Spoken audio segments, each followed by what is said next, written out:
What really happened with your host, Mike Rivero. You're listening to the Republic Broadcasting Network, where you'll find out what the Fukushima's going on. And aloha, America. Welcome to our show. It is Tuesday, November 7th, 2017. Getting into the week here. A lot of stuff to talk about today. The phone lines are open, 800-313-9443. Mike is in our control room, ready to answer the phone when you call on him with your comments and questions here. So let's get right on into it. There is still a firestorm of controversy surrounding Donna Brazile and her new book, and obviously the Clintons' loyalists are out there saying she's a turncoat, she's a rat, she's a snitch, she's a squealer, and all these other sort of characteristics there, because apparently to be a Democrat you're expected to remain deaf and dumb, or at least stay quiet about what you see. And I'm sure probably the same is true in the interior workings of the GOP as well. But basically what has come on out, for a political memoir, normally they're boring, and they're basically self-justifications for what went on. And Hillary Clinton's book, What Happened, is a perfect example taken to an extreme. But in this case, Donna Brazile came on out with a book that basically confirmed what most of us had already concluded was happening last year during the primaries. The Democratic National Committee and Hillary Clinton rigged the election against Bernie Sanders.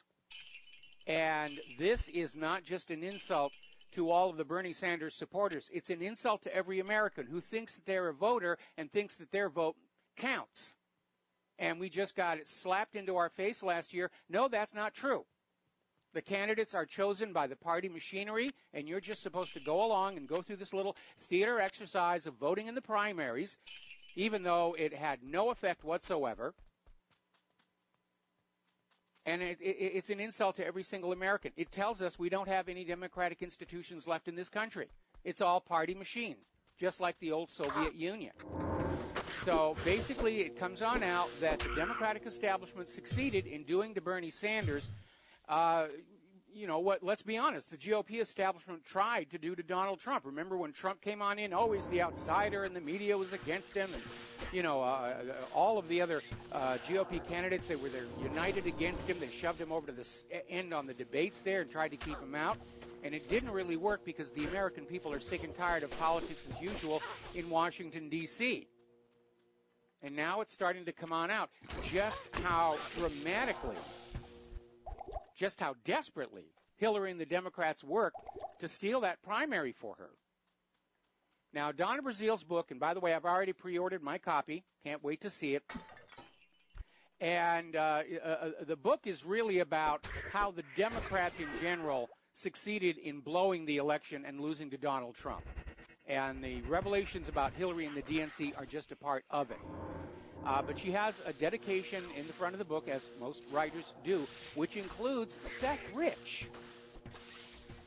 And everybody is sort of arching their eyebrows about that because Donna Brazile has stated that following Seth Rich's murder, she was afraid for her own personal safety. Well, why would that be the case if Seth Rich's murder was a botched robbery? Just a random whatever that was going on. So there are still some secrets in there. Now, Donna Brazile was out there, and apparently Brazile said that she had a connection with the intelligence community who told her after Seth Rich was murdered she needed protection, including cameras, alarms, backup power at her house, and she heeded his advice. She took very careful precautions for her own personal safety. Now, apparently, at one point, Donna Brazile approached Hillary Clinton because the campaign had all this money, and Donna Brazile wanted to set up a reward fund to find his murderer. Hillary said no. Now, there is one other aspect we need to keep in mind here. Do you remember a guy named Rod Wheeler? This was a private investigator hired by the family of Seth Rich. And apparently, Donna Brazile made a phone call to the family demanding to know why there was a private investigator snooping into Rich's death. Of course, the family had every right to hire a private detective, and we don't know if Donna Brazile made this phone call herself or if she was ordered to. The find out what was going on. But remember when it turned out Rod Wheeler was on this case, everybody panicked over at the Hillary campaign. And, of course, when Donna Brazile was with CNN, she was the one who leaked the CNN questions for one of the debates to Hillary Clinton. So she's not squeaky clean, but she's starting to come clean on areas where there's a significant amount of interest. Now, Tucker Carlson reported last night that according to his sources, CNN management ordered their reporters, their prostitutes, their correspondents to discredit former DNC interim chair Donna Brazile over her revelations that made Hillary Clinton look bad. They went on the attack against Donna Brazile. Because if you think about it, it makes CNN looking bad for having supported and protected Hillary Clinton all along. So don't expect any cooperation on the corporate media. They were hand in glove with the Hillary campaign, and they will not give this any coverage, and so far they haven't. They're absolutely in lock goose step with the Hillary campaign to protect the legend, to protect the legacy. And it's not going to work because more and more people are coming over to the independent media to find out what's really going on, because of all the times the corporate media has lied to us all, like Saddam's nuclear weapons. Now, we're going to do a quick shout-out to our on-air affiliates who are just now rejoining the network. We're talking about Donna Brazile's revelations about the Hillary campaign and how last year's primary was, in fact, rigged for Hillary Clinton against Bernie Sanders. Maybe this was the DNC's way of teaching Bernie Sanders about socialism. We're going to take away the votes that you earned, and we're going to give them to Hillary Clinton. Maybe. But interestingly enough, former Clinton advisor Doug Schoen is now out there saying it is time for a special prosecutor to investigate Clinton. This is one of Clinton's people. And it's in response to the revelation that the former director of the FBI, James Comey, had modified his original statement on the Clinton email investigation to call her extremely reckless and try and distance himself from the language of Title 18. Which says negligence and carelessness are grounds for prosecution under Title 18. All right, let's take some phone calls. Kevin in West Virginia, aloha. Welcome to the show. What's on your mind? Hey, Mr. Mike, how's Bizarro World treating you today? Well, it's about as bizarre as it always is. I wonder if that ever gets old for you. I'm calling in. Supposedly there's going to be a terror attack sometime this week, and it's supposed to be Yemenis nationals, but it's actually controlled by our own CIA. Yeah, I would imagine pretty much all the terror attacks are controlled by the CIA or the FBI domestically, because at this point, it's becoming very obvious that virtually all of the terror attacks are false flag operations. Yeah, and this what I'm specifically talking about goes back to February of last year when Trump ordered the SEAL team raid into Yemen, and they made a big stink about it, and John McCain was trying to discredit. This is actual information coming from Yemen about not only with the Las Vegas shooting, how the Saudis were a paramilitary group out of Saudi Arabia was involved with that, but also that there's going to be an upcoming attack sometime this week. Okay. Run by the same people. I didn't know if you had heard it on off of InfoWars earlier today. Alex was reporting with a guy named Jake or Zach, supposedly part of Special Operations. But I just wanted to pass the word to you in case if something does pop off. They're saying Yemenis nationalists, but it's CIA controlled. Well, I can understand why they'd want to do that right now because American support, the U.S. support of Saudi Arabia in Yemen is definitely failing. And so it would make sense that if they want to escalate that war in Yemen, that they've got to have a convenient Yemen terror attack. Yep, absolutely. So, I mean, if anything does pop off, hey, man, I didn't want to be the first to tell you, but, I found it to be quite interesting. And with this whole Donna Brazile thing, we knew this, and I hope Hillary by Christmas gets put in jail, as well as everybody that colluded with them to cover this whole election fraud up. I mean, we all knew this. last year, and why I just don't understand why it's now coming to light, now. I mean, it's obvious she stole it from Sanders. Obvious. I mean, everything's just flat out obvious, and everything that they've ever talked about, man, goodness usually finds a light to shine on the evil, and they scatter right like rats. Well, absolutely. Now, I'm sure that some of the underlings may be going to prison. I mean, Anthony Weiner's already in jail. But Hillary and Bill, they'll never see the inside of a jail cell. If push comes to shove, they will simply flee the country. Most of the Clinton Foundation money is already in foundations, satellite foundations in other countries, so they've already gotten the money out. And they're just going to, they'll skedaddle to someplace without extradition. And it's rather amazing how many countries don't have extradition agreements with the United States that they can just sort of pick from. Absolutely. Hey, I hear Haiti likes Hillary and Bill. Maybe they should go there. Yeah, I'm sure they'd be welcomed with open arms down there. Anything else? Right. You have a great and wonderful day, and keep a lookout on the Yemenis national thing this week. Well, we'll keep a focus on it, but there's a lot of other stuff going on here right now. Thank you for the phone call. We're going to switch to Leslie in Idaho. Aloha, Leslie. Welcome to the show. What's on your mind? I just had one comment to make.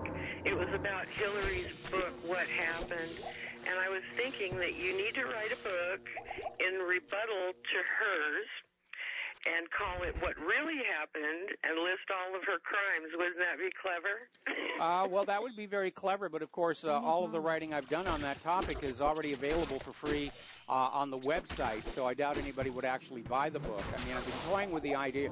I'm still trying to finish up Blueprint for the New America in my copious amounts of free time. And then after that, I might just, pen out basically the 24 years that Claire and I have been involved in this virtual conflict with the Clintons and the narcocracy. But again, I'm not sure anybody would be that interested. It was the first one you listed. It's actually going to be a book? Yeah, it's actually going to be a book. Okay, great. Let us know when it comes out. Oh, well, absolutely, when it's available for sale. For free on Amazon. Okay, well, like I said, I got to get the thing written first, and then I'll worry about all that other fluffy stuff afterwards. Okay? Okay, thank you. Thank you. We're going to switch over to Dustin in New Jersey. Aloha, Dustin. Welcome to the show. What's on your mind? Hi, Mike. Mike, if I had a time machine, I'd go back, grab George Washington, bring him back here, and let him write a book on what happened after he sees what's going on. Yeah, boy, I don't think he would recognize this country. And he would probably say, this is what resulted from what we did. We should have stayed hooked up with Britain. Not enough money. Hey, Mike, remember the Podesta emails? I remember one of the emails said, they were talking about Bernie Sanders, and it said we have leverage on him. So let me tell you, Hillary Clinton will never see the jail cell, neither will Bush's, Bill, or any of those that small tribe. They have blackmail on everybody. They're part of that, like you said, the nutocracy. They're untouchable. They're untouchable. Well, they're not untouchable anymore. We're touching them, and they're very, very nervous. But they have the resources to simply escape the country. And I'm thinking that if this starts to really come apart, there's going to be a major bug out of all the top players, and they'll leave the underlings behind to face the consequences. And that'll be fine. We'd all like to see Hillary in jail. It would be nice. It would be icing on the cake. But my real target, if you will, is to get that corrupting narcocracy out of our political system, to bring that crashing down and start that long, slow, walk back up the road to a true constitutional republic with a democratically elected government, with honest elections, term limits, and the system basically designed the way it was originally, where all the power is out with the states and the counties and the cities, and we've got a very weak central government whose role in the national life is limited to national defense and arbitration between the states, because Thomas Jefferson's vision was a brilliant one, but even he understood that politicians, being the corrupt creatures they are, that his grand experiment was not going to last. And he himself predicted that there would have to be a revolution somewhere down the road to clear out the corruption. and no lobbyists, Mike. All lobbyists should be banned from Washington, D.C., a 50-mile radius. And the NSA should be listening to all the senators and congressmen's phone calls. I'm sure that they are. I'm sure that they are. You know, that's how they get the goods on people. You know, there is a legitimate function for lobbyists, and certainly lobbyists for issues like health care, you know, the environment, better schools, and so forth. I think there's a legitimate role. What we need to do is limit how much money lobbyists can be handing to the politicians, so that the lobbyists are returned to a role of presenting information only, and not just out there buying influence left and right. We have to bring back all the limits on campaign donations. We have to overturn the Citizens United decision that says corporations are legal persons for the purpose of political contributions, which was complete nonsense. I mean, the entire Capitol Hill has been turned into a giant shopping mall where corporations can go in and just pick up whatever congressman they want. Mike, I got 3 more quick things about Harvey Weinstein using former Mossad agents as like agents of, you know, of threatening people or digging up stuff. And I know you could probably talk about that later. And Mike, what's your take on Trump on this? I know this is all about economics, but every country he's going to, it's like buy U.S. weapons. But this is what we become. We're a welfare warfare state.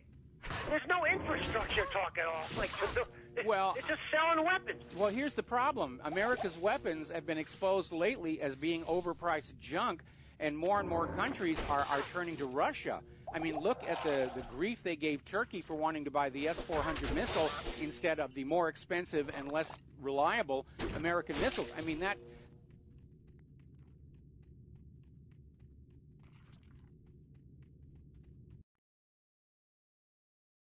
missile they out of the launch tube, and of the remaining 59, half of them missed the target completely, and the ones that hit the target didn't hit anything important. The airbase was back in operation 24 hours later.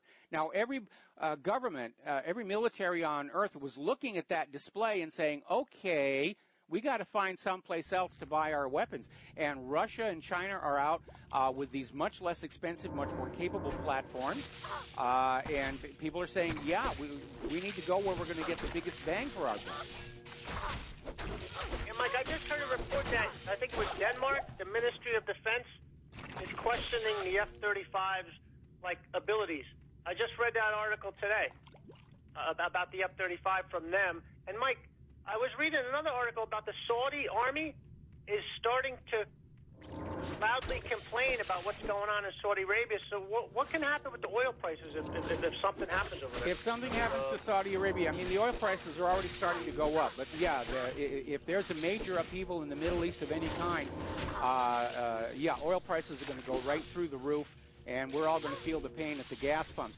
But, yeah, I've been hearing that Salman's rather dramatic moves as Crown Prince have angered a lot of the more traditional-minded Saudis, and that includes a lot of the military. He could be looking at a military coup d'etat, you know, before he even gets to wear that crown. I am overburdened. Yeah, I wonder if all the Saudis are under house arrest at the Ritz-Carlton. They're getting room service. They're all laying on mattresses from what I saw in the pictures. Well, yeah, but I mean, for all the money that Saudi Arabia's government is going to take from them, something like $30 billion, they're going to confiscate. Yeah, they ought to be getting room service. Yeah, Mike, you got a real problem over there because remember, some of those Saudis, well, a lot of the, not a lot, but there's Saudis that are linked to the Wahhabist sect over there. They got this kind of agreement, and, you know, he's really barking up the wrong tree if he pushes this too far, you know. I mean, I don't know what's going to happen, but keep your gas tanks filled. Yeah, you got it there. Yeah, I'm having a serious rethink about Crown Prince Salman, especially in light of his obvious efforts to join in the new war agenda against Iran, against potentially Lebanon, and potentially a renewed attack into Syria. We're going to take a break for commercials. We'll be right back. Aloha, America. Welcome back to our show here. And I'd like to share a little bit of an insight with you. I'm sure probably most of you have already figured this out. But we literally are in a virtual civil war. And it's on the internet, It's in the independent media against the corporate media, and that's a good place for it to be because we don't have to worry about stray bullets, hitting the kids in the streets or anything. But it is a real war. It's an information war. And the other side has got millions of dollars, and they're probably already phoning up their friends and saying we need another few million to shut down that independent media or we're all going to go to jail. And that's why we need your help. So with a reference to that commercial that you heard over the last break, I want you to grab your pencil and paper here because I'm going to give you some contact information because we need your help. We're not in this line of work to get rich. None of us are getting rich. We're here because we're trying to restore the Republic. So if you are able to help, and we need it, the postal address is Republic Broadcasting Network, 2251 Double Creek Drive, number 302. The city is Round Rock, Texas, 78664. If you want to phone on in with a donation by credit card or debit card or something, the phone number is 800-724-2719, extension 03. And we thank you in advance. But this is a pitched battle right now. This is as intense as it has ever been. My server is getting hit harder than even before the election. Because Hillary and her people, they are afraid. Now, I'm sure in some small corner of her brain, Hillary still thinks she's got a political future in this country. Most pundits are saying, no, she's politically dead. She's too badly damaged to ever come back again. But they're feeling cornered, they're feeling desperate, and they're fighting as hard as they can to shut down the independent media, to shut down the voices that are out there trying to get the truth out to the American people, while the corporate media is out there saying, oh, there's nothing over here. Let's go look at the Texas shooting, and let's go look at this, and let's go look at that. Because the corporate media was complicit in everything that Hillary Clinton and the DNC were doing to Bernie Sanders last year. They're never going to report on this honestly, because to do so would mean they'd have to first stand up and say, yeah, we were part of that problem. Now, there are some voices emerging from the corporate media that are trying to get the truth out. Tucker Carlson, obviously, Hannity. But overall, the corporate media, I mean, we've mentioned that story earlier in the day where Tucker Carlson is saying his sources have told him CNN management is telling all of their prostitutes and correspondents to go on the attack against Donna Brazil. So now's the time to push as hard as we can. Now, story coming out of Sputnik News, revelations confirming 2016 collusion rock the Democratic National Committee, as well they should. And they need to realize they're in serious trouble. Their credibility is on the line based on how they're going to deal with this. And it looks to me like they're trying to find a way to untangle from Hillary Clinton. But supporters of Bernie Sanders are outraged at Donna Brazil's confirmation that the top officials at the DNC rigged that primary process for Hillary Clinton. And all voters ought to be equally outraged because what they have just done is told us our votes don't count. When we go to the polling places, it's all theater. It's an illusion to make you think that you have some control over the course of this government. But we already know that's not the case. Because election after election after election, we'll vote for the candidate that makes the greatest promises, but the course of the nation remains the same. More war, more wealth inequality, more dictatorship, more control, erosion of the Constitution and the Bill of Rights. Even Trump, supposedly the outsider, has not done anything to change the course of the nation itself. So you should be upset. You should be angry over what Hillary and the DNC did. And I'm not saying that the GOP didn't do it as well. We should find out. We'll be right back.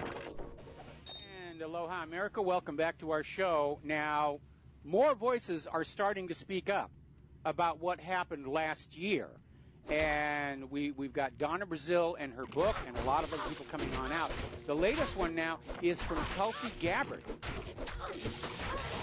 Hawaii's own Tulsi Gabbard, who had actually been a vice chair during last year's campaign.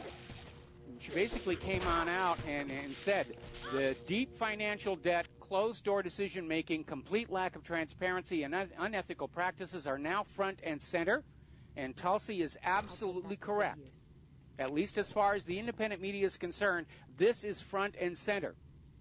This is a huge scandal. This goes way beyond Watergate, where Nixon was just bugging the other candidates.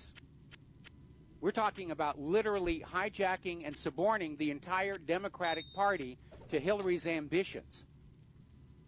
This is bigger than Watergate, and it's only one of 3 equal scandals. We've got Primary Gate that we're talking about right now. We still have the Uranium One scandal. And then we have the dodgy dossier scandal, Dossier Gate. Now, one of Bernie Sanders' officials has now gone public saying that they were literally told to support Hillary during the campaign or face a backlash like Donna Brazile is receiving now. This is Teslin Figaro on the Hannity Show, saying that they were literally being threatened and browbeat into supporting Hillary Clinton. That's not a campaign, that's thuggery. All right, let's take some more phone calls. Francis in North Carolina, aloha. Welcome to the show. What's on your mind? Aloha to you both. Thank you. Next bar. I'm trying to figure out one thing, and it's almost fruitless. That after so many decades of people go through the voting process and the primary process, this process, that process, as far as the so-called election rigged deal goes, and all that they haven't come to finally realize that each time they do it, nothing is ever solved or taken care of, and so forth and so on for the everyday person. And nothing ever changes in D.C., for that matter, the district of criminals. That what they're really doing, and they haven't figured it out yet, is they're actually voting for who they think the best actor or actress was, regardless of what political body that they so-called represent, for that matter. Between the two-headed snake, of course, mind you. But I'm still trying to figure out why people keep going for that, voting for who they think was the best actor or best actress in the whole fiasco.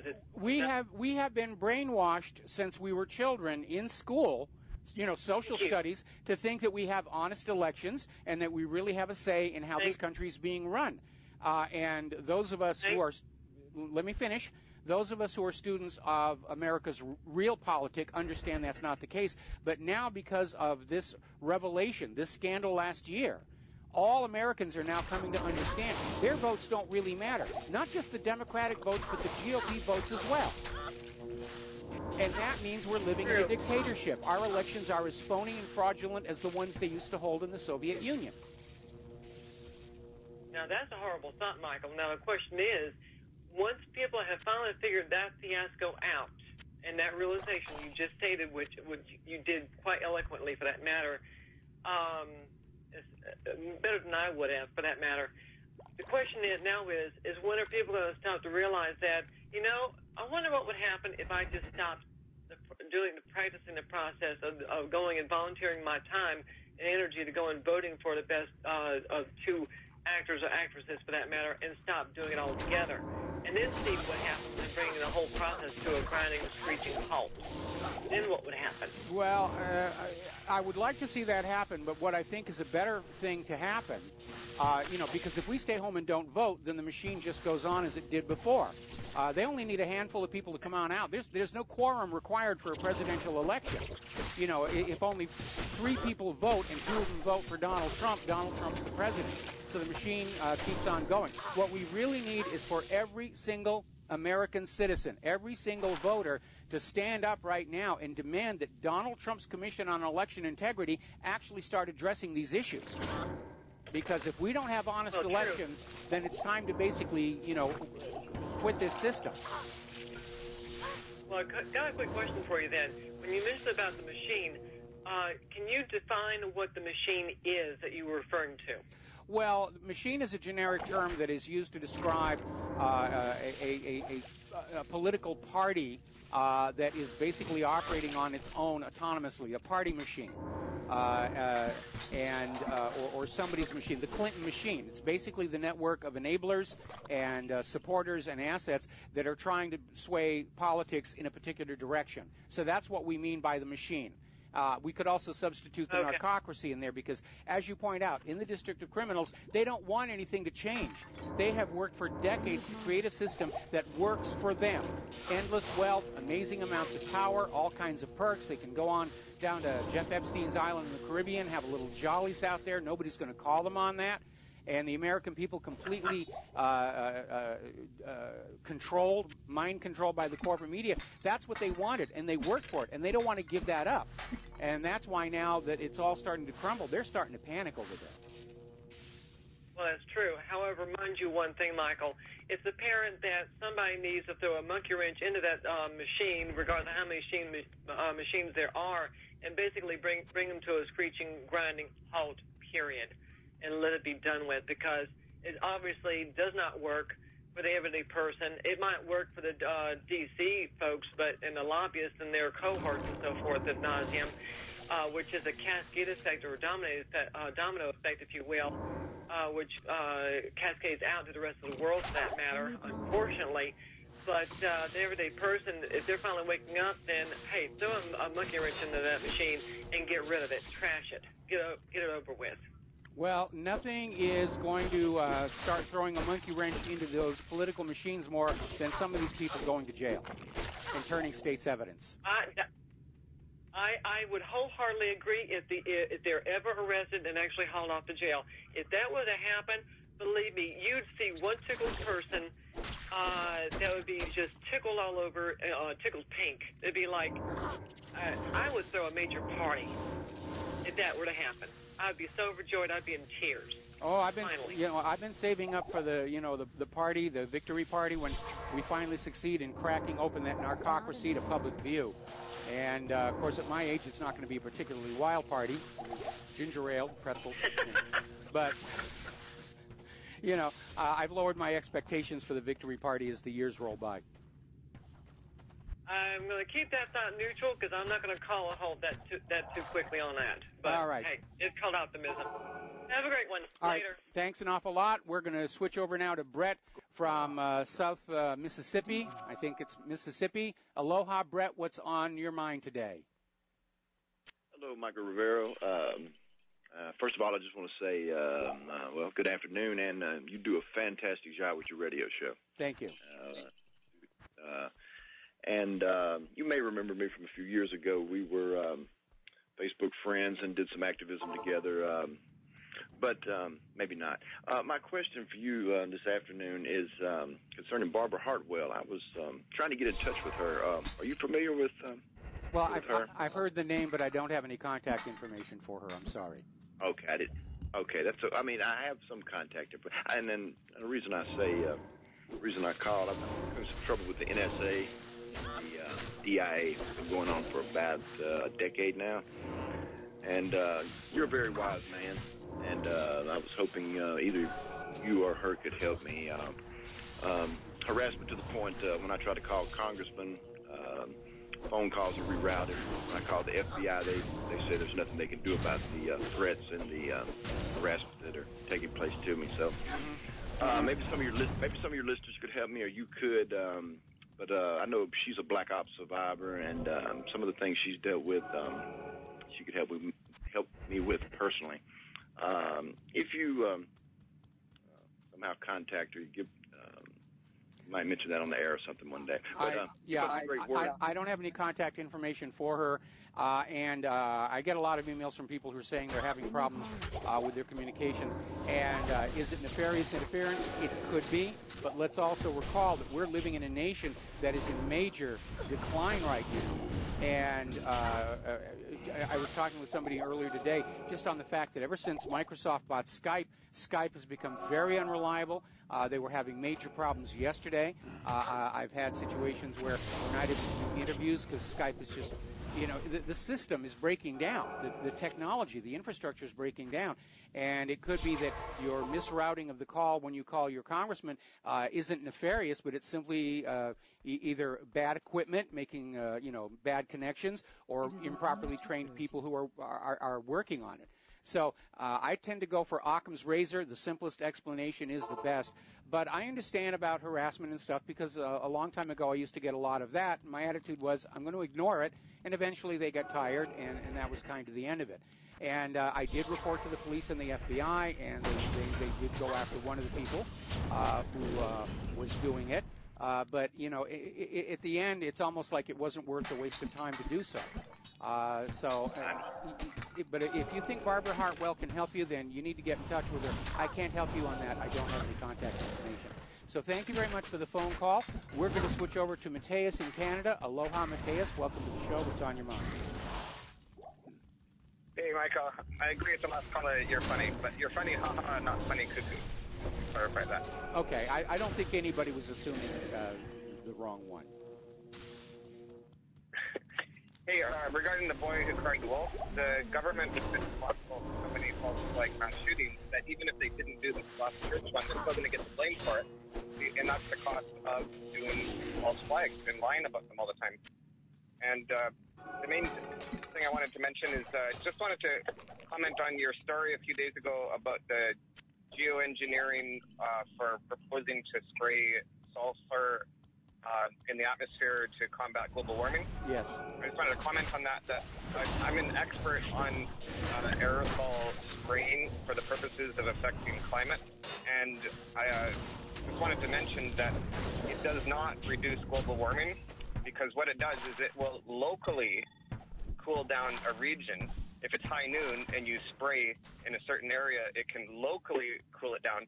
But then at nighttime, when all the heat is radiating back out of the mountains and out of the waters and out of the streets and back up into the atmosphere, into outer space, it then gets bounced around on these particles, and some of it gets deflected back down, some of it gets held inside this cloud, and it actually has a net warming effect.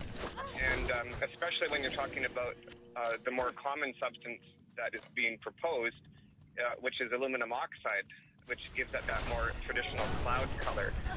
That stuff is metallic. It has very many different reflective surfaces, and that just bounces the thermal radiation around like crazy. And so don't let anybody tell you that it's also going to cinder down. It's also going to cinder down to the ground eventually, and it's a highly toxic compound if it gets into the food chain.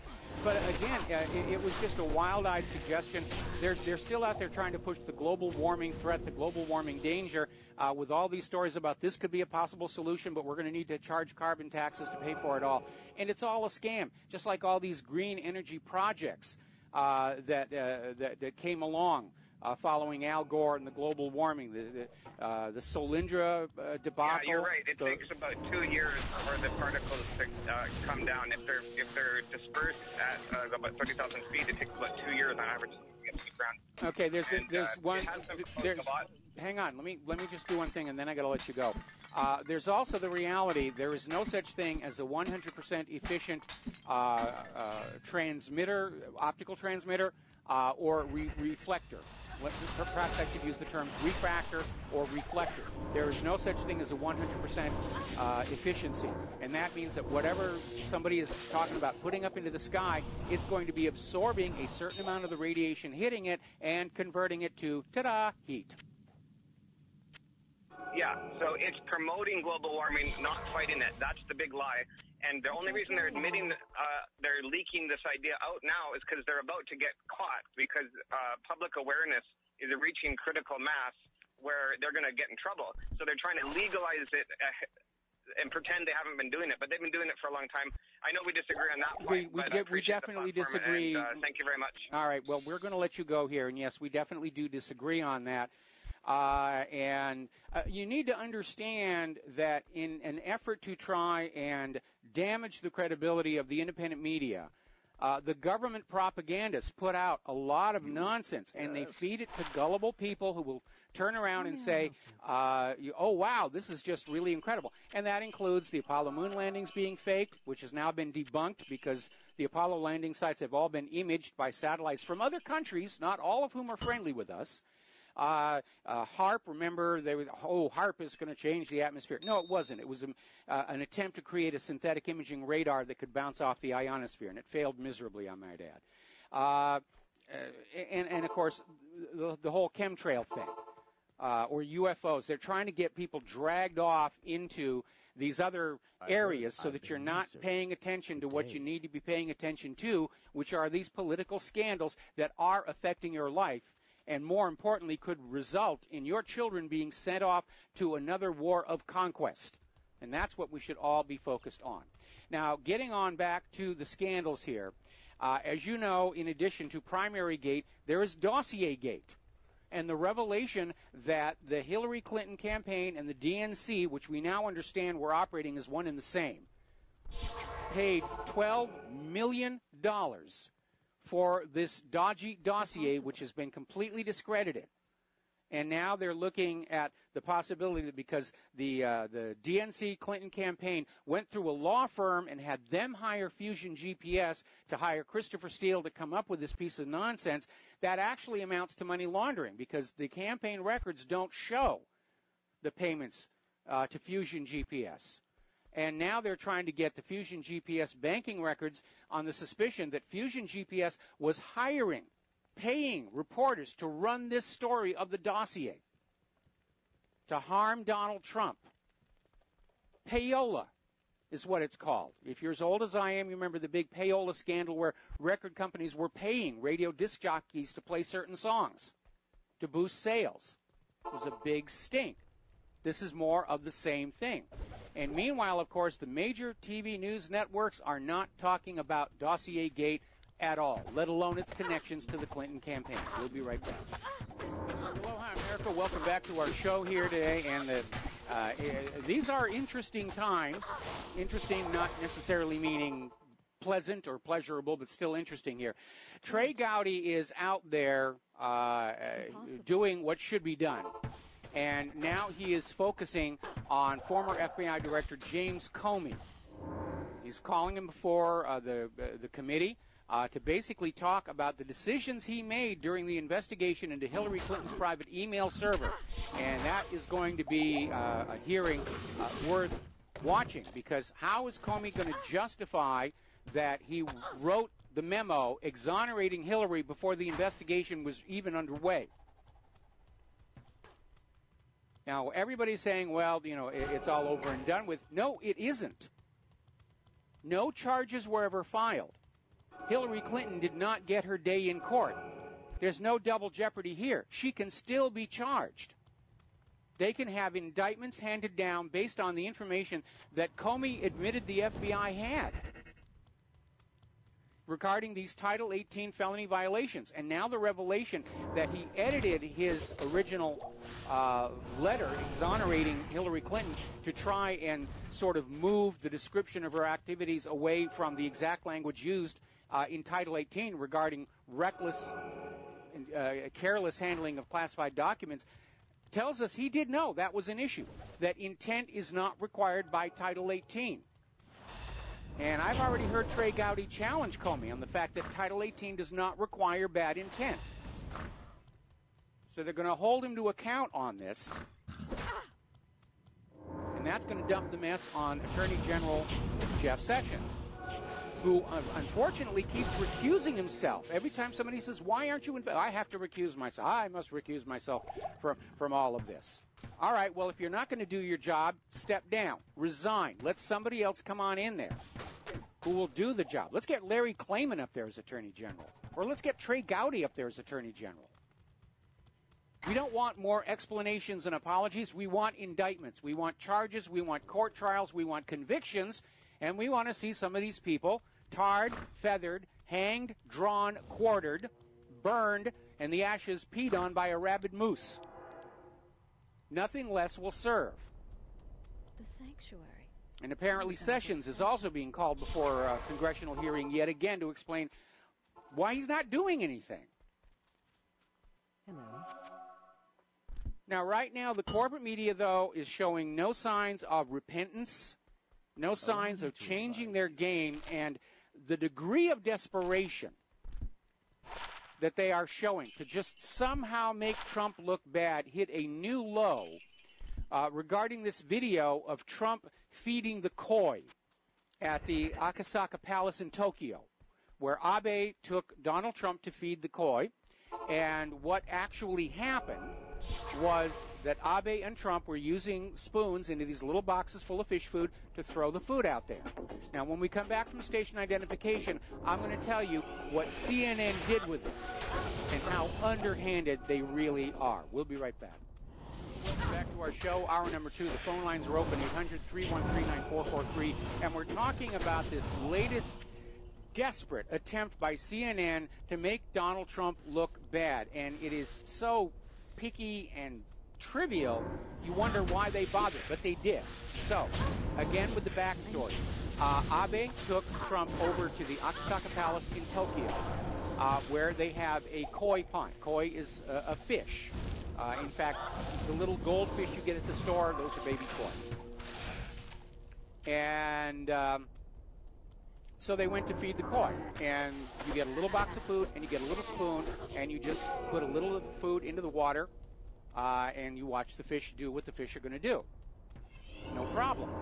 And then, as they got down to the bottom of the boxes, Abe poured out the rest of his box into the water, and so did Donald Trump. And somebody said, we've got to make Trump look like he was a moron on this. So they basically ran the story as Trump goes to feed the koi, dumps whole box of food into the pond. And when they showed the clip, they edited out the part where Abe had emptied out the remainder of his fish food into the pond as well. Now, here on the island of Oahu, over on the windward side, we have a recreated Japanese temple, the Diablo Inn, and they have a koi pond. And Claire and I have been there many, many times, and we will feed the koi. And that's how it is. You throw a little at a time because you want to lengthen out the show, and then when you get down to the bottom, you just empty out, and in our case, it's a bag, not a box. And the fish are going to eat it. It doesn't harm the fish. It's not bad for the fish. And CNN just pushed this agenda of making Trump look stupid, and it was picked up and run all over the corporate media, and they got burned on it. Now, apparently, the Prime Minister of Bangladesh, Sheikh Hassani, has now confirmed that Hillary Clinton, while Secretary of State, personally pressured her to help a foundation donor. So, again, more and more people are speaking up about this very inappropriate behavior by Hillary Clinton. Now, let's get on over to Robert Mueller, who's out there still trying to turn indictments against Manafort and Gates for stuff they did for Ukraine before they joined the Trump campaign into some kind of a damning indication that, yes, Russia and Trump were working together, were colluding to steal the election away from Hillary Clinton. And the fact that Manafort and Gates is all that he's come up with basically tells us he's failed. He's wandered way outside his original mandate, and he's found nothing. But he's not looking at anything Hillary did. He's not looking at Uranium One. And as it turns out, attorneys who worked for Mueller as head of the FBI during the Uranium One deal signed off on it. And some of them are now working for him under the special counsel office. They're all dirty with the Uranium One deal. And remember, it has come on out that all the way back in 2015, the FBI had an open investigation into corruption, bribery, kickbacks in the Uranium One deal. And even knowing there was an ongoing FBI investigation, these lawyers signed off on the Uranium One deal. And now they're working for Mueller, trying to find some way to get Donald Trump before they get arrested. Now, Judicial Watch is now out there questioning Mueller's investigation, saying that he has exceeded his mandate. And we already know the investigation, the special counsel office, is actually illegitimate because the special counsel law on which it's founded expired some years ago. And even if it was still in effect, it requires a preliminary investigation to establish probability that something has happened, requiring a special counsel. And Rosenstein just said, Mueller's the special counsel, go get him. Fishing expedition. And they haven't found anything. All right, let's grab a quick phone call. Jeff in Toronto, aloha. Welcome to the show. What's on your mind? Hi, Mike. How are you doing today? Doing okay. Before I begin, I just wanted to give a shout out to all the baseball fans in the world.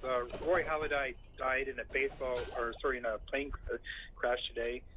So I just wanted to say thank you so much for the memories, and God bless your family for all you did for the Toronto Blue Jays, and after that for the Philadelphia Phillies. Very tragic end to a great life, and I just want to say it was you're one of my heroes, and I love you, and be with God.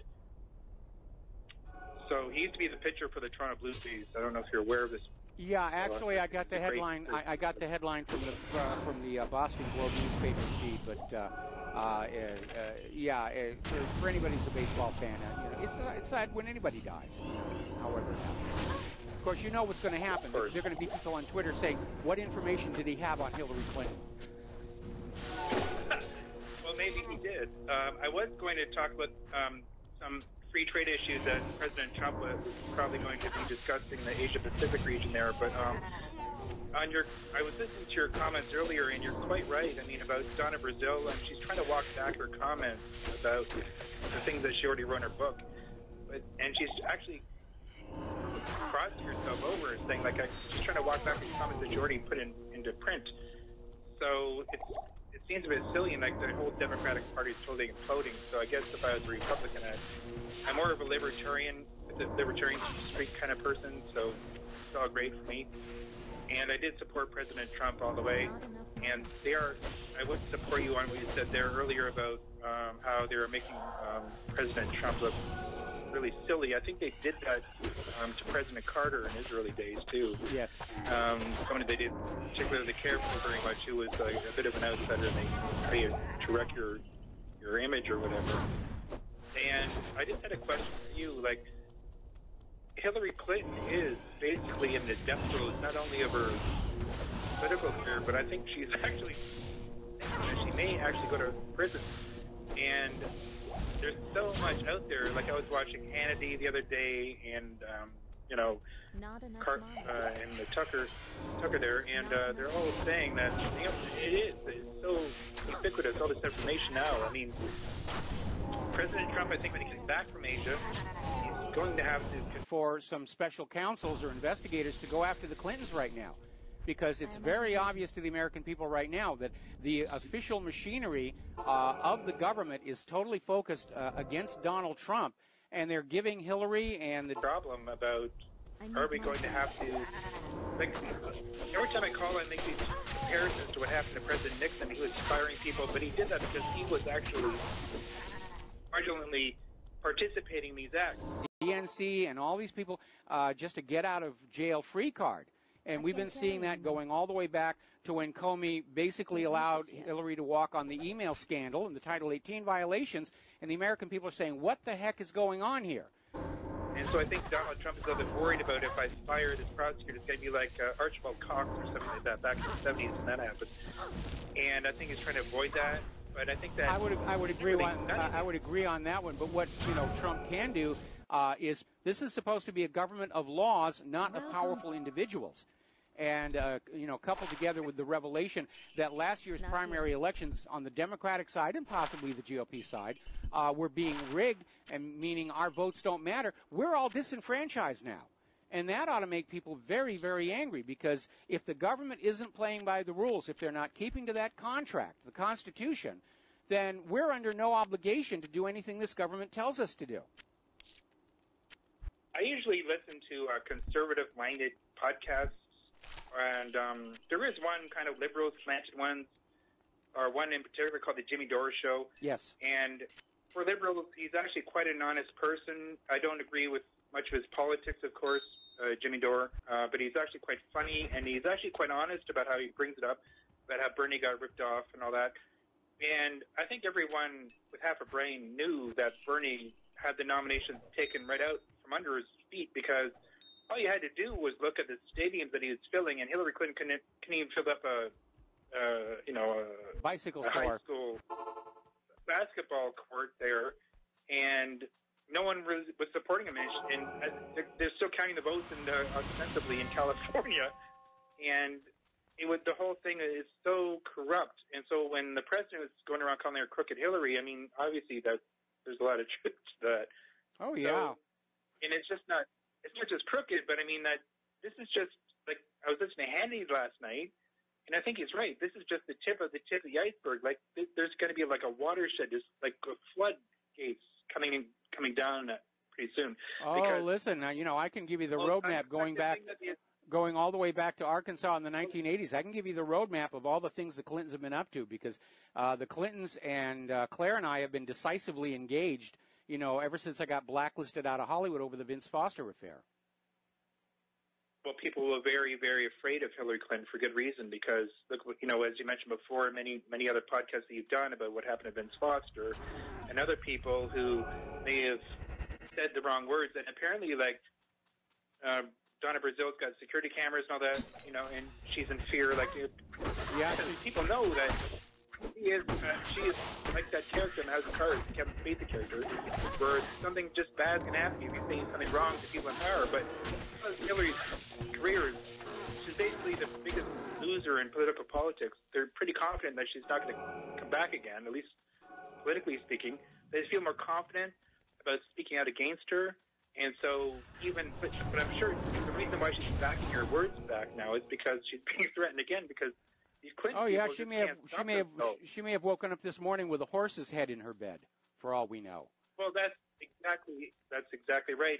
But the thing is, which every American person or everyone who cares about democracy and freedom across the world should understand, is that some things are more important than even your own life. Sometimes the truth is even more important. Absolutely. If you're going to cut the cancer out of this whole situation, these people have to be exposed. Hillary Clinton is the most corrupt human being, in my opinion, since probably Lyndon Johnson. I think you just insulted Lyndon Johnson. I would say Hillary is far more corrupt. I think she's the most corrupt politician in all of U.S. history at this point. So, we'll get her a little participation trophy, most corrupt, and we'll give it to her, and she'll feel okay, and maybe she'll go away.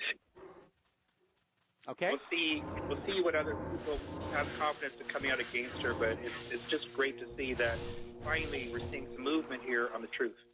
Yes, we finally are. And again, the denial of service attacks on my server are focused on those articles about the Clintons. The Epic of Clinton mess, the dead bodies list, Hillary spying, Vince Foster, and a whole bunch of others, all the way back to Mena, Arkansas, and the drug running that was going on back then. Anyway, Jeff, we're going to let you go. We got a bunch of callers waiting. We're going to do a shout-out to our on-air affiliates who are just now rejoining our network. And we're going to shift on over to Clay in Alabama. Aloha, Clay. Welcome to the show. What's on your mind? Well, I've been watching this Hillary thing. If this investigation really gains any steam and it becomes apparent she's going to be seriously investigated, I think Hillary will become very dead.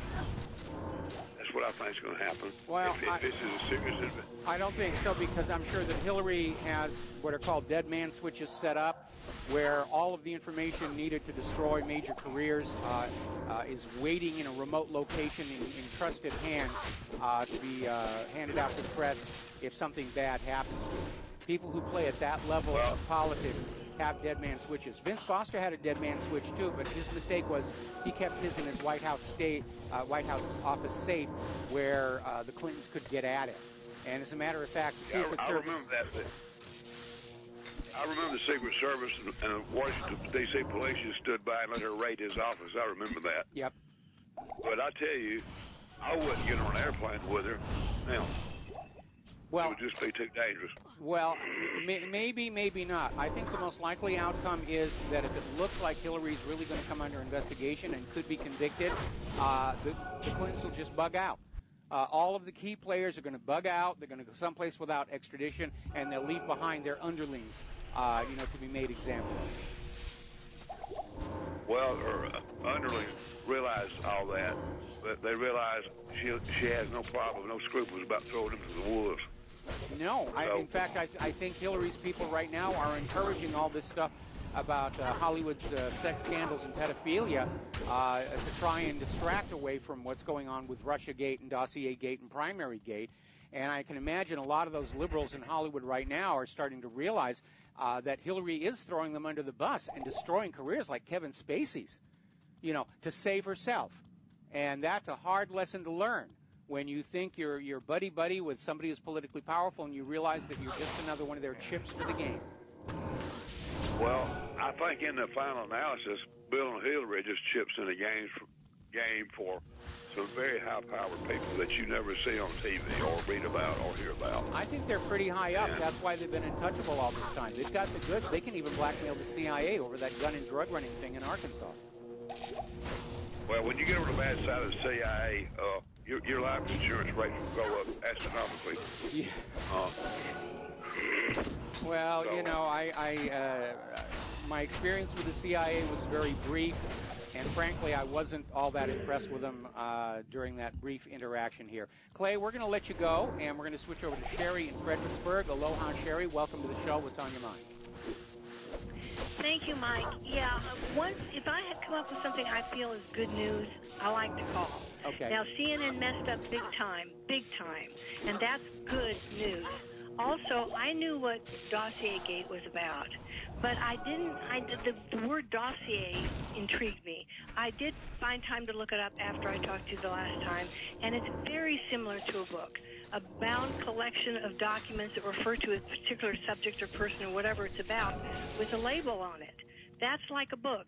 And given what I was thinking about Donna or the person, I wanted to know how the person who came up with some very damaging information for the bad side, that would expose things, how they would fare. And it looks like, to me, in my opinion, for whatever it's worth, she's going to fare very well, and she might even have other people join her and back her up. Right now, she's kind of floundering, and I think she was in hiding. And now she can kind of get her foot out of the door, and kind of look around. But she's going to be okay. Hillary, I never felt she was going to be in a 4x4 cell, fuming and slowly coming to a boil and all that kind of stuff. I think I said it before. But she will be under house arrest. I still think she's not going to be like she can be out there anymore. So, and I don't think her husband's going to be in the picture. So I don't know what's going to happen to him, if he'll die or what. But it's going to be a while. He looks ill. Let's be honest. He looks very ill. And the speculation is that because of all of his catting around, that there may have been, he may have picked up something serious in terms of an illness, but he doesn't look well. Oh, okay. Well, that validates that. Well, anyway, I just like to give my opinions because if it sounds like something people can hang some hope on it. We're rolling here. Yeah, we're definitely on the cusp of major core changes to the United States of America. And that's why it's so hard to really double our efforts right now. Now's not the time to sit back and say, hey, we're making progress, because the other side is now desperate. They're scared. They're pushing as hard as they can to try and shove the American people back into the blindfolds and the earplugs and the gags. And so this is going to be a pitched battle, the truth versus the lies. Yeah. And attacks on the media and attacks on your website and everything else is for sure. But I don't want people. I'm only interested in giving to you, actually, because if everything else fails, I want you to be able to keep going. You and Claire. Yes. Because you're an important voice, and you do it well, and your information's good, and you give us a chance to say things. And this is, I'm banking on you.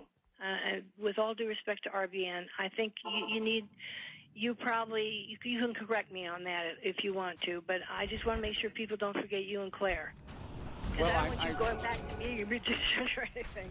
You've got to stay with what you're doing here. Well, you need it. And well, at this point, I have abandoned any illusions that I might somehow return to a career in film and television. I have well and truly burned my bridges there. Plus, at my age, I just don't have the stamina to stand around a soundstage all day long. So that's just the reality. No, but Larry King went to 70, and and he's still at it. He's still on the radio.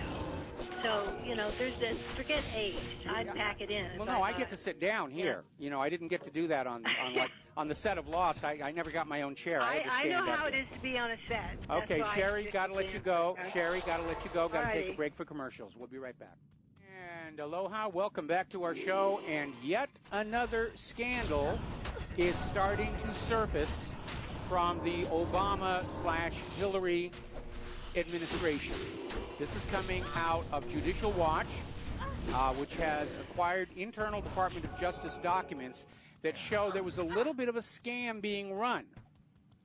Companies that were sued by the Obama Department of Justice were given the option to cut their costs in half if they would donate money to left-wing interest groups handpicked by the administration, and they could get out of having to pay the government. This was mostly big banks, and it's a shakedown. We don't even know if some of these lawsuits may not have even really been valid. If the Department of Justice would go someplace and we're suing you, but you can get off the payment by donating half the payment, to these groups, and then you can take it off your taxes. And the new records obtained by Judicial Watch demonstrate a collaboration, which is another fancy word for a conspiracy, among high-level officials in the Office of the Assistant Attorney General and the Office of Legal Counsel to ensure that conservative groups did not receive any of the settlement cash. It was being funneled into these left-wing groups. So that's a new one that's just coming on in. Keep your eyes on Judicial Watch. They are doing fabulous work. They have been for decades, all the way back to Vince Foster's when I first became aware of it. Now, speaking of corruption and just how complacent the District of Criminals really is about this, as you know, Menendez basically is at the end of his trial for corruption. It's going to the jury. Now, you would normally think that if a member of the Congress were convicted of corruption, that would be the end of his career. And obviously Republicans in the Senate would like to try and expel the senator from New Jersey. But apparently Democrats are going to try and block it. And the Democrats are saying Menendez should stay in the Senate. Just because he's been convicted of corruption. I mean, how picky can you people be? Now, getting on back to the issues of the Democratic Party, which, as long as they are still gene-spliced to Hillary Clinton, they are doomed. They're imploding. It's coming apart. And they've made too many assumptions. They certainly made too many assumptions last year about who was going to support them. And one of the demographics that the Democratic Party tends to assume are always going to vote Democratic are black women. And apparently, latest surveys are now showing that black women who used to form the most reliable base of support for the Democratic Party are now leaving. They're disillusioned. They're shocked and ashamed of what went down. Now, I don't want this to be a one-party nation like the Soviet Union was. I'd like it to be a multi-party nation, which was originally the blueprint in the Constitution. We weren't supposed to be just two parties. That was sort of created later on to try and lower the costs to the corporations to bribe all the candidates. Because if you only have to bribe two candidates to bypass the will of the people, that's much less expensive than having to bribe 8 or 9. Now, speaking of elections, as you know, there are currently elections today in Washington, Virginia, New Jersey, and New York. We're still waiting to see some results on that. Eyes are very much on the governor's race in Virginia because of concerns that this revelation about how the Democratic Party and Hillary basically stole last year's primary from Bernie Sanders to give to Hillary Clinton might actually tip that election over to the Republican candidate. So we'll be keeping an eye on that as well. All righty, getting on over to the war zones, emphasis on the plural, and there's a lot of stuff going on there. The Syrian army has pulverized al-Qaeda positions in northern Hama. They're making great strides taking back their territory. And now, of course, everybody is having to deal with just what the United States is planning now that the Syrian war, at least as far as ISIS and al-Qaeda is concerned, it's about over. More about that when we come back. And aloha, America. Welcome back to the show. We're talking about what's going on in Syria. And as far as ISIS and al-Qaeda are concerned, the war is just about over. And now everybody's saying, what's going to happen now? Because among the various convoluted explanations of why the United States was in Syria was to get rid of ISIS and al-Qaeda. And now that ISIS and al-Qaeda are basically on the verge of being driven out, Syria's government is now telling the United States, it's time for you to go home. But the indications are the United States still wants to stay. They're just looking for a reason the American people will fall for why they have to do that. And it appears to center on a plan to balkanize Syria. And even though the independent Kurdistan down in Iraq has failed, they're still looking at possibly breaking off part of Syria as a new Kurdistan. And the Kurds are backed by the United States. And so now it looks like the situation may escalate because a senior Russian commander stationed in Syria raised the possibility that the Syrian army would use the military option to regain control of the regions now controlled by the U.S.-backed Kurds in the northern parts of the countries. So that's what's going there. Okay, do we have a caller on the line? Yes, Peter in Los Angeles. Aloha, Peter. Welcome to the show. What's on your mind?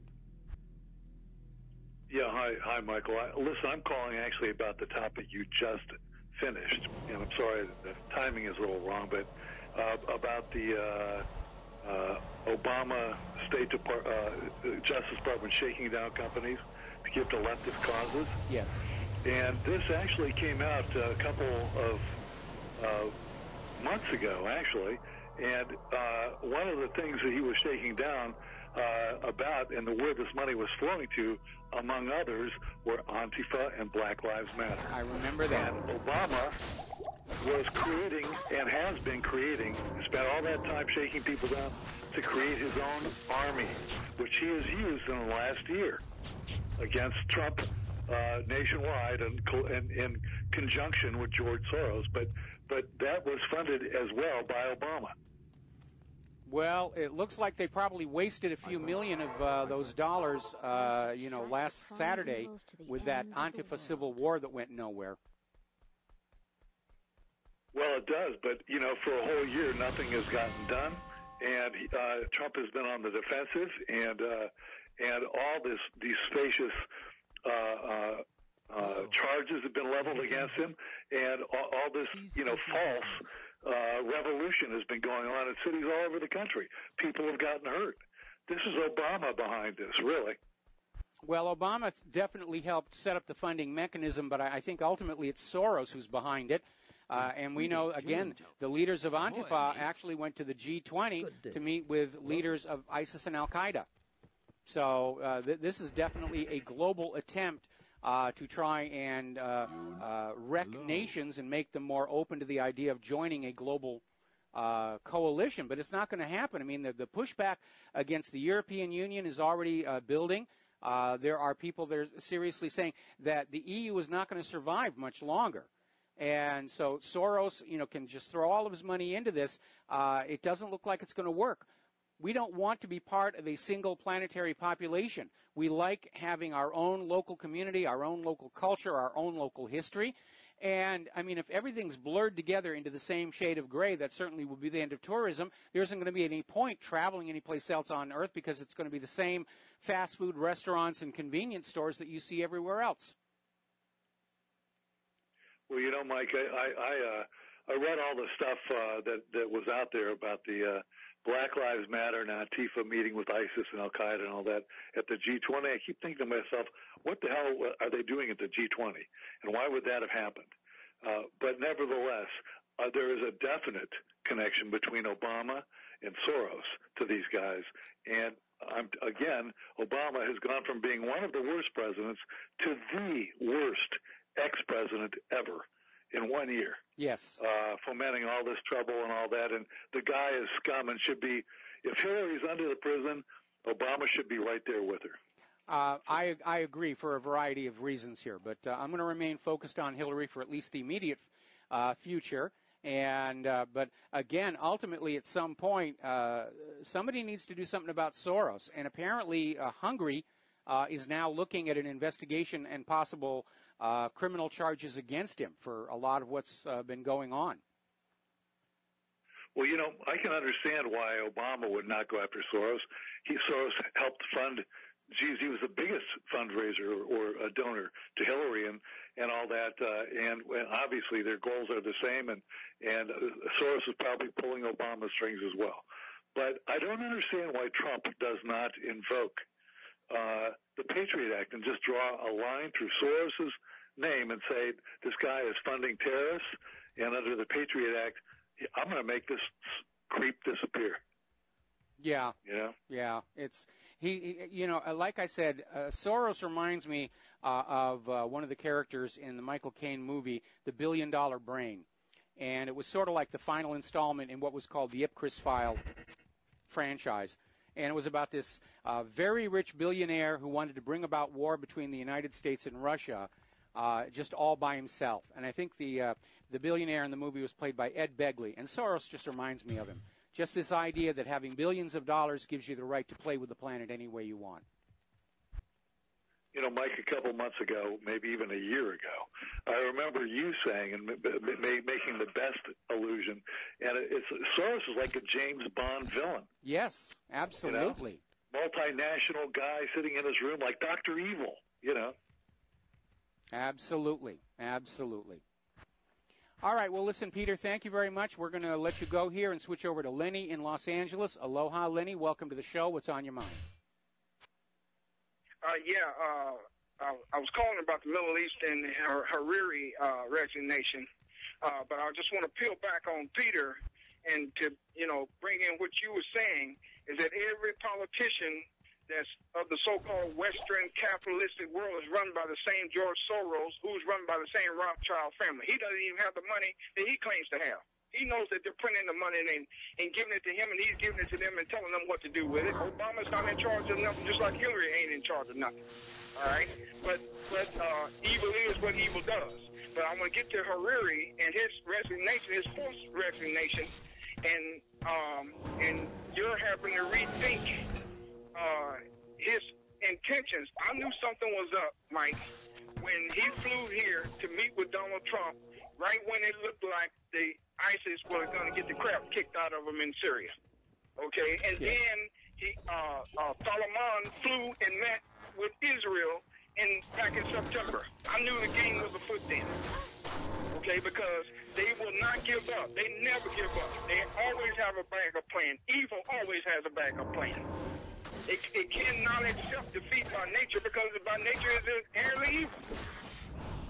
Well, at some point, I mean, anybody who gets into a major confrontation, conflict, when two countries go to war, both sides think they're going to win. But obviously one of them is wrong. And right now we're seeing a war between these globalists, image manipulators, liars, frauds, against the ordinary people of planet Earth. And I think, both sides think they're ultimately going to prevail. And I think the indications that we're seeing right now, certainly within Europe, within Hungary, within general public awareness of what the other side is, the plan is definitely faltering. It's stumbled rather badly in several places lately. But you're right, as long as Soros has got money, and apparently some of the money he's playing with isn't even his own anymore. Apparently he was getting some of that from other sources as well. But eventually they're going to run out of money, even the ones who've got the printing presses. Because if they just print up too much of that money, it devalues all the money out there, and it loses its potency as a weapon with which to try and manipulate the world. Yeah, and that's the thing. We need to get rid of the people who are printing the money and who are putting up this illusion that you can buy bravery, you can buy debauchery. But here's the thing. I think you would know Sun Tzu better than me. I read some of his parts of his book, but I don't know if you read the whole thing, but you have to have the conviction of being right on your side. Yes. You're going to fight to the death in that sense. Okay, it doesn't matter. You're going to win even if you die. Okay, but, you know, just to fight and to try and take other people's stuff, you're going to lose every time. Well, it's not an absolute like that, but you are absolutely correct. Mercenaries aren't going to fight to the death. They're going to run because they want to spend that paycheck. They're not emotionally committed to the conflict, but they can be very well trained and very well equipped, and they can still be effective. But in the long run, when you're talking about all of the people of planet Earth who want to be free, who do not want to be part of a global private central bank or a global government or a global environmental authority, they're going to fight for their freedom, and they're going to be committed to that battle because they don't want to see their children growing up as, for all intents and purposes, slaves of the New World Order. So anyway, listen, Lenny, we're going to let you go, and I need to get back to the news here because we're running out of time. So thank you very much for the phone call. We're going to let you go. Now then, interesting little article that came out over in governmentslaves.info is Netanyahu pushing Trump to war with Iran. And the instant I said that, read that, I said, this is in the category of do bears poo in the woods. Of course Netanyahu is pushing Trump to war with Iran. Israel has always pushed America into wars on Israel's enemies. Remember when they were starting the run-up to the war in Iraq? And, yes, it was all about Saddam Hussein selling Iraq's oil for the euro. And then the cover story was weapons of mass destruction, nuclear weapons, and it was all a lie. But Israel was right there on the sideline cheerleading them on, you know, the pom-poms and everything going, go, U.S., kill Iraq. And yes, of course they are. They've been dreaming about war with Iran for a long time. Remember Senator McCain, that video of him going, bomb, bomb, bomb, bomb, bomb, Iran, bomb, bomb, bomb, bomb, bomb, Iran. And he's chuckling. He thinks it's funny as all heck to talk about bombing people. Now, once again, the head of the IAEA, Yukiya Amano, is out there giving interviews saying that Iran is totally in compliance with the P5+1 deal. And he's saying they have access to everywhere they need to go. They are not being kept away from anything. He's saying that this claim about these other military locations has been overly exaggerated. They already know there's not much of anything there. There's nothing there regarding nuclear weapons, which is what they're tasked to look at. Now, of course, Donald Trump is trying to say the deal was bad, even though most Americans think it's good.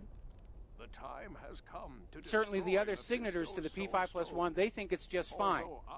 But Donald Trump wants a whole new deal that basically allows the U.S. to go into Iran and say, you can't have this missile, you can't have this tank, you can't have this, and you can't have that, because when we finally invade, we want it to be easy. We don't want to spend a lot of money and blood, and so we have to disarm you first. Now, right now, Trump has refused to recertify the P5+1 deal. He had no grounds to do it whatsoever, and he's dumped it on Congress to try and find a way to come up with a new deal that he, Donald Trump, will approve of. If Congress doesn't, then he's prepared to go the route of an executive order to simply pull out of the P5+1 deal. Now, interestingly enough, former Secretary of State John Kerry is warning the U.S. Congress that it would be extremely dangerous to reject the Iran nuclear deal. And Kerry told the Chatham House International Affairs think tank in London the decision was clearly made without relevance to any facts whatsoever, and criticized the involvement of Congress. Now, we know war with Iran is coming. How do we know that? Because once again, they're raising the specter of 9/11, and this time, Iran had a huge role in it. Iran had a much bigger role in 9/11 than the Saudis did, or Iraq did, or Afghanistan did. Of course, we now know that Afghanistan and Iraq had nothing to do with 9/11, and Saudi Arabia was acting as a U.S. agent at that time. But that's the next thing. Oh, yes, Iran was behind 9/11. Don't think about it. Just take our word for it. Just think all that horror and fear and terror of 9/11, and just think Iran, and everything will be just fine here. Now, the senior advisor to the Iranian parliament speaker, Hossein Emir Abdollahian, has warned that Washington, D.C. and Tel Aviv are fomenting tensions to launch a war between Tehran and Riyadh. And that's exactly what I was saying the other day when Saudi Arabia started talking about, oh, Iran giving missiles to Yemen is an act of war. And now they've dropped the idea that it might be considered an act of war. Now they've come on out and said, yes, it's an act of war. Iran has committed an act of war against Saudi Arabia by giving missiles to Yemen, who is already at war with Saudi Arabia. So they're going to use Saudi Arabia as a proxy to go into Iran the way they use Saudi Arabia as a proxy to go into Yemen. And here's where it gets really interesting. Somebody leaked a cable from Israel to all of their ambassadors around the world, confirming that Israel is working with Saudi Arabia to provoke a war. And basically this ties in with what's been going on over in Lebanon. Now remember, the Lebanese Prime Minister Hariri, who was supported by Saudi Arabia, was in Riyadh when all of a sudden he announced his resignation, saying that he feared an attempt on his life, as had happened to his father. And then all of a sudden, Israel sends out this cable, demonize Hezbollah, and demonize Iran is engaged in regional subversion. And Israeli diplomats were urged to appeal to the highest officials in their host countries to attempt to expel Hezbollah from Lebanese government and politics. So they're ganging up. It looks like Lebanon and Iran is the plan B. They failed in Syria, but they're going to prove how butch they are going into Lebanon. And we know Israel still wants that Litani River. Israel wants all that water for Israel. And the Lebanese can go drink sand or something like that. But I'm not the only person who's saying that. Over at Blacklisted News, there's an article saying the same thing. Defeated elsewhere, the Saudi tyrant declares war on Lebanon. And so I'm having a rethink about Crown Prince Salman, that he may in fact be very reckless and dangerous, and he sees Saudi Arabia as an emergent power in the region, even though they have failed utterly in Yemen and Syria. If he thinks he can take on Iran all by himself, he's got a very nasty lesson coming. And the open question is, what will Russia do? We'll be right back. And aloha, America. Welcome back to our show. We're talking about how it looks like Saudi Arabia and Israel are going to try and gin up a new war against both Lebanon and Iran. And Lebanon has been in Israel's sights. Israel has invaded them numerous times, claiming that Hezbollah is a terrorist organization. Hezbollah exists to protect Lebanon from Israel. And Israel, it's long been known, one of Israel's major objectives in Lebanon is the Litani River, which would be a huge source of fresh water for Israel. And they have coveted that for quite some time here. Now, over in Egypt, Abdel Fattah el-Sisi has basically come on out saying this is not the time to be challenging Hezbollah. And basically, Riyadh, the Saudis are saying Lebanon has declared war simply by having Hezbollah there. Obviously, Saudi Arabia's idea of what constitutes an act of war is a little more fluid than for the rest of us, but that's where they are. They're out there trying to make it look like they're under attack from Iran and from Lebanon. And, of course, they're not. Now, did Iran give missiles to Yemen? Possibly. But Yemen is at war with Saudi Arabia, and they have every right to be flinging missiles at the Saudis, who are bombing and starving their country. But what al-Sisi is basically sending a message is saying that if Saudi Arabia is about to ignite a regional war, reaching from the Mediterranean over to Iran, he wants no part of it. He's basically telegraphing Egypt will be neutral. They will not take part in any war between Saudi Arabia and Lebanon. That's what he's telegraphing. Now, the question is, what will Russia do? Because Russia has indicated previously that if Iran is attacked without justification by Israel, the U.S., or whoever, Russia will come to Iran's aid. Russia and Iran are trading partners. They're very close. We've already seen what happens when U.S.-backed forces go up against Russian-backed forces in Syria. It didn't end well. because the Russian military is very, very capable. In fact, it seems like Russia's military technology has pulled ahead of that of the United States, especially in the area of electronic warfare. So people are still trying to figure out what's going on over in Saudi Arabia, where Crown Prince bin Salman has arrested many of the royal prince's family members and many government ministers, supposedly for corruption. Now they're being detained in the Ritz Hotel. They're being treated very, very well for prisoners. And they're saying, what's going on? Were these people really corrupt? Probably at that level of government, almost everybody is. Was it because they were in tight with the United States? Or were they going to be resisting the new direction for Iran that Crown Prince Salman plans to take when he becomes the king? And it could have even been done, according to U.S. Army officer Todd Gears in an interview in Sputnik, it was done to pave the way for an aggressive war against Iran. And then there's the money factor. As you know, following the... we'll get to this after station identity. America, welcome back to our show, hour number 3. The phone lines are open, 800-313-9443.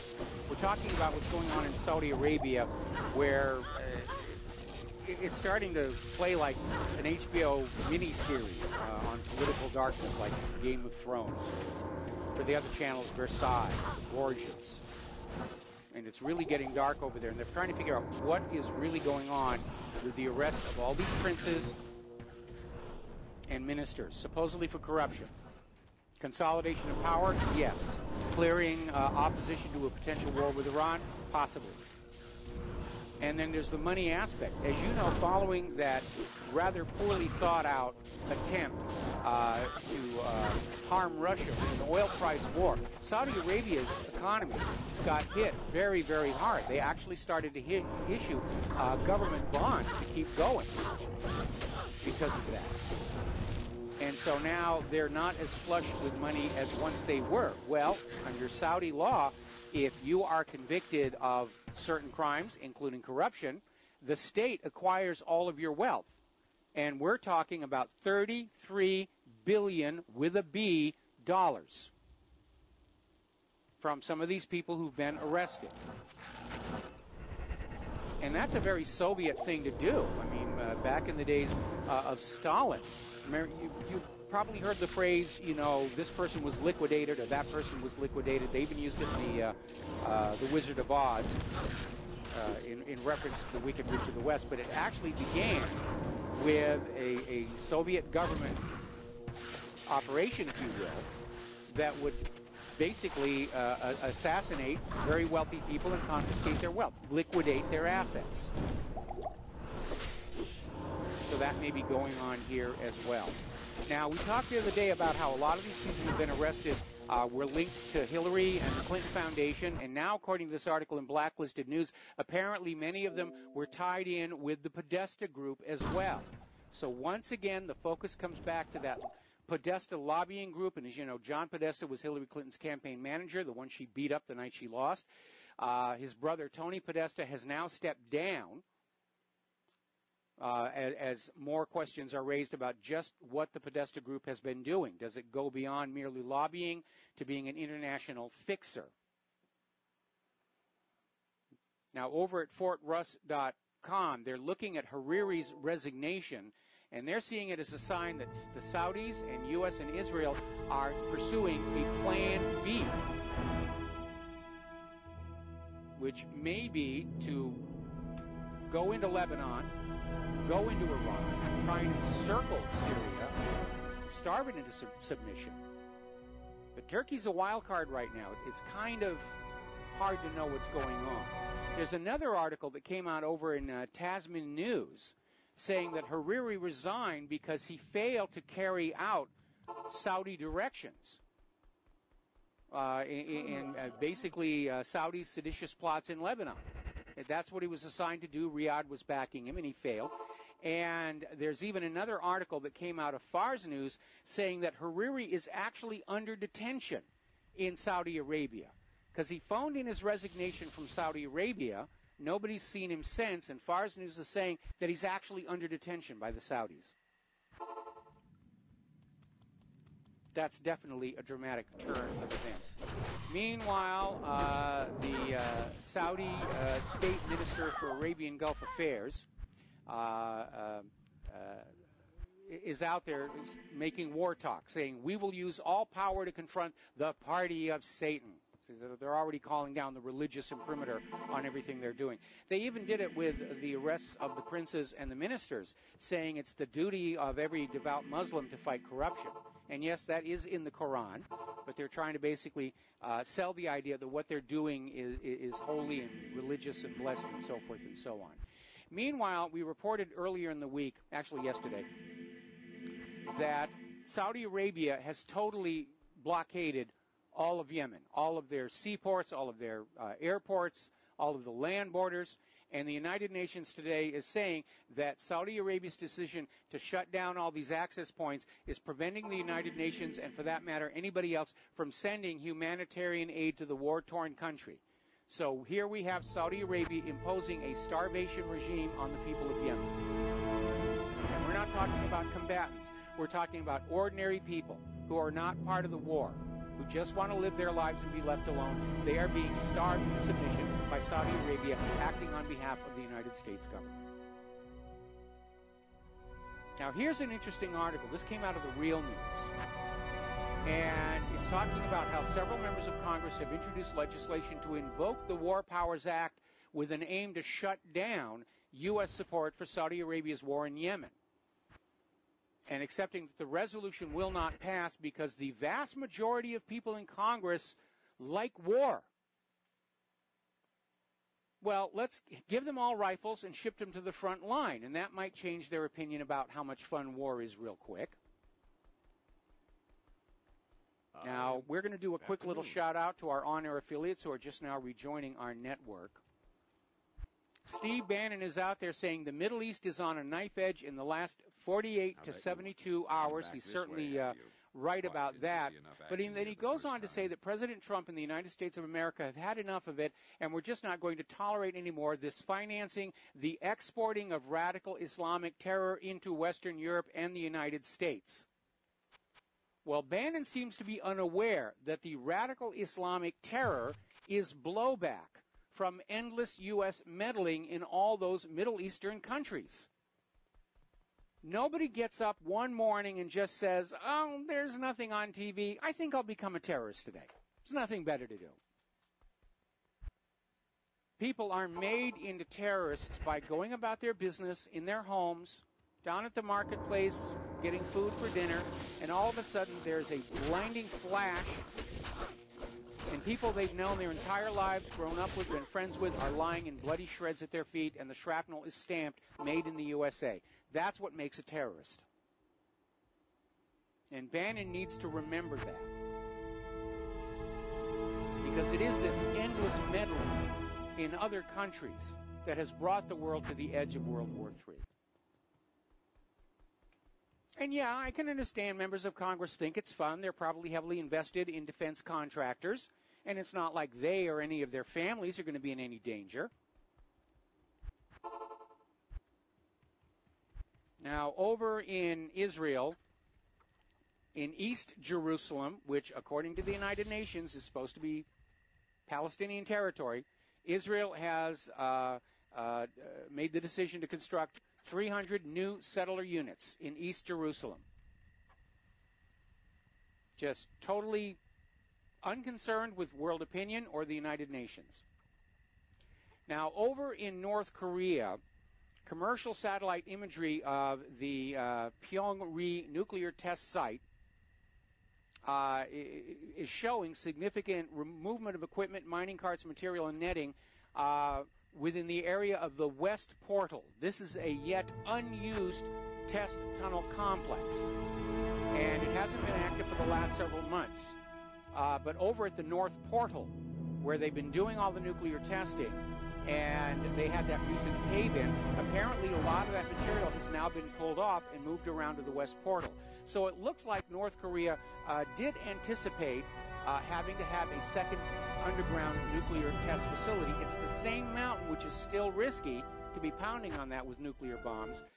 But apparently they've abandoned the tunnel complex where all their earlier tests have happened, and they're working on a new tunnel complex over on the west side of the mountain. So we'll see what's going to happen there. Meanwhile, very bizarre story. This came out of TASS. The White House has issued a statement. Russia should have a role in resolving the crisis around North Korea. And apparently a spokesperson for the White House said that Moscow has obligations as a United Nations member to upholding UN Security Council resolutions. Well, Russia has always complied with UN Security Council resolutions. If you want somebody who refuses to comply, go down to Israel. What's going on here is China is now pulling back. They don't want to get sucked into the North Korean mess that the U.S. has made with all this saber rattling and exercises off the coast. And so now the U.S. government is going to turn to Russia. Come on in, we'll whoop on North Korea, it'll be fun. Frankly, it reeks of desperation on the cusp of madness. And the other message about the UN Security Council is a dig at Russia for exercising its vetoes on U.S. resolutions. But Russia does have that right.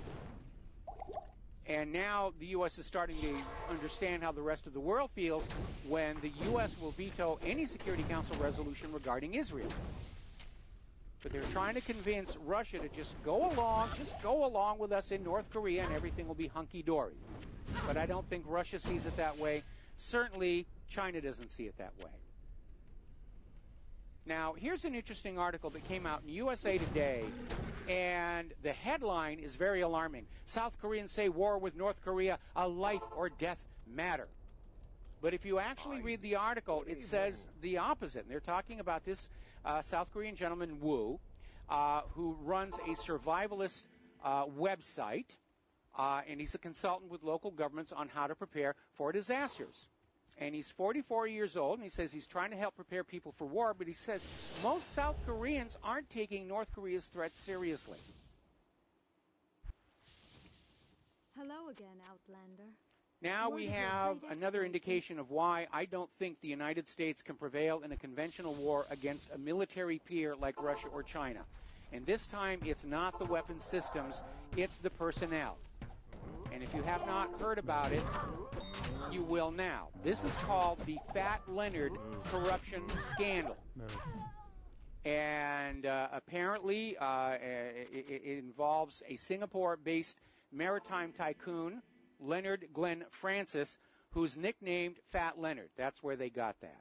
And apparently this corruption scandal has now spread to include 60, that is 60, U.S. Navy admirals and hundreds of other officers within the U.S. 7th Fleet, which is already going through all kinds of turmoil from all these deadly ship collisions.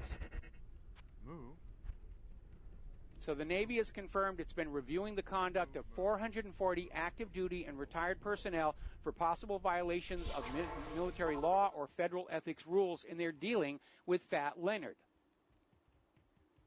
And the Justice Department apparently handed them the cases of certain individuals who did not meet the threshold for prosecution in civilian courts, but may have committed offenses under the military justice system. Now, this is double the number of admirals the Navy said were under investigation last year. And 60, that's a lot of admirals.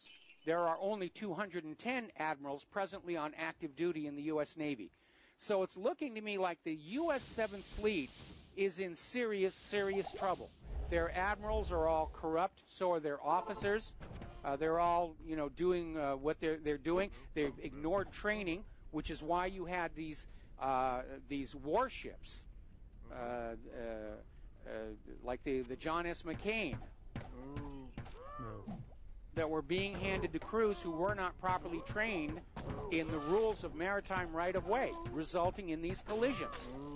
Then you have the complaints coming off the USS Shame, which is part of the flotilla off the coast of Korea, where apparently the captain is turned into a Captain William Bligh, to the point where his crew absolutely hate him. They say it's like living on a prison ship.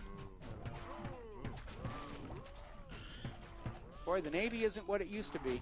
Or maybe it never was. Maybe it's always been this corrupt. Now, story just coming on out. We reported earlier where Tucker Carlson had said his sources had reported that management at CNN were telling their prostitutes and their correspondents to just attack Donna Brazile. Apparently, somebody at CNN has decided they've gone as far as they can go with it, because now CNN is admitting Donna Brazile's report is legit. And they're also reporting Hillary Clinton laundered money through the DNC back to her own campaign. Now, where did that money come from? Did it come from the Clinton Foundation? That's certainly not what the Clinton Foundation is chartered to do. If she used it as a slush fund, that voids the tax-exempt status of the foundation, and that makes Bill and Hillary Clinton personally liable for taxes on all that money that was collected. So even CNN is giving up, trying to protect Hillary Clinton any longer. This is going to accelerate. This is going to start accelerating. Now, as you know, yesterday we reported on the so-called Paradise Papers, which are these documents showing tax avoidance by the world's ultra-rich individuals and corporations, including the British Queen, Her Royal Highnessness. And the leader of Britain's opposition party, Jeremy Corbyn, is saying the British Queen should apologize if tax evasion is proven. Good luck on that one. But if what she did was illegal, there should be an arrest. See, here's the problem with all these billionaires and trillionaires and quadrillionaires and all these corporations evading taxes through these tax loopholes. It shifts the tax burden onto ordinary people who don't have enough money to take advantage of those loopholes. They're designed for the rich. They're not designed for you. That's why this is an issue. When anybody is using any kind of a tax loophole, because they've got a lot of money and they want to hang on to it, what they're doing is they're shifting the tax burden back to you. Because if governments can't tax the Queen of England, they'll raise taxes on the British subjects. It's inevitable as night following the day. That's how it works. Now, apparently the Paradise Papers have proven to be a bit of an embarrassment for Her Highnessness, because apparently her portfolio of investments includes the controversial retailer Bright House. Now, Bright House is a rent-to-own retailer, and they were slapped just a month ago, with a $20 million fine for not acting as a responsible lender. Now, the idea is that you would go on in and you would rent a new piece of furniture and so forth. And the idea was if you skipped the rent, they could just come and collect the item. They wouldn't have to go through any kind of collections or repossession. That's the rent-to-own business model here. But once you've paid enough months' rent, all of a sudden you own what you're buying. Now, the problem is the interest rates are sky high, and they're aiming their business at consumers who cannot access typical borrowing facilities. They're going for people with bad credit, and even worse, the Britain's financial regulator, the Financial Conduct Authority, said the firm had actually overcharged customers and used aggressive sales techniques on customers with mental health problems and learning disabilities. And Her Highnessness thought this was a really great investment for her money. That one, I think, is probably going to take some of the luster off the crown jewels here. Meanwhile, apparently the world's largest gold producer, China, has seen production fall by 10%. So supply is starting to dry up. Demand is going up. That means gold prices are going to go up. I think it was 12-something this morning. And as we get into the economic news, story coming out of Investment Watch blog, this is the broadest episode of extreme equity market overvaluation in history. In other words, those wonderful numbers you're seeing on the stock market, they don't represent something good, they represent something bad. They represent how far you have to fall in a correction. Overvaluation is a warning sign. They were seeing it all during 1929, leading up to the Great Crash. All right, we're going to take a phone call. Paris in Florida. Aloha. Welcome to the show. What's on your mind? Hey, Mike, I just got a question for you. One, do you think we're really going to go into North Korea, and what's the timetable on it? When do you think they're actually going to make the move? Could happen at any moment. Obviously won't happen while President Trump is there in the region. But after... Okay, we're hearing some kind of an echo back there. But as soon as Trump is back here in the United States of America, I would say at any moment. Right now, again, this government is desperate to get a real world war going before the economy crashes, so they got something to blame it on. Otherwise, we're going to basically blame Wall Street and Washington, D.C. I believe the same. I think they're going to do it before the year's up. Absolutely. We'll be in World War III for real before Christmas time. Got to take a break for commercials. We'll be right back. Aloha, America. Welcome back to the show. And, boy, they're starting to lay it on thick. I'm looking at the Fox News feed here right now. They've got one of their reporters literally at the DMZ in Korea, and they're showing all this footage of North Korean rocketry and artillery and saying that there's 1,500 pieces of artillery aimed at Seoul, South Korea, which, in my opinion, would be a good reason not to annoy North Korea. But they're laying it on real thick. And so, yeah, I think all of this stuff is going to be up and running by Christmas time. Because if the economy implodes and the U.S. government doesn't have a war to blame it on, then we, the American people, are going to blame Wall Street and Washington, D.C. for this economic predation that we've all been living under for all of our lives. Anyway. See, the problem is war is easy. Just go on out and kill people, take what you want.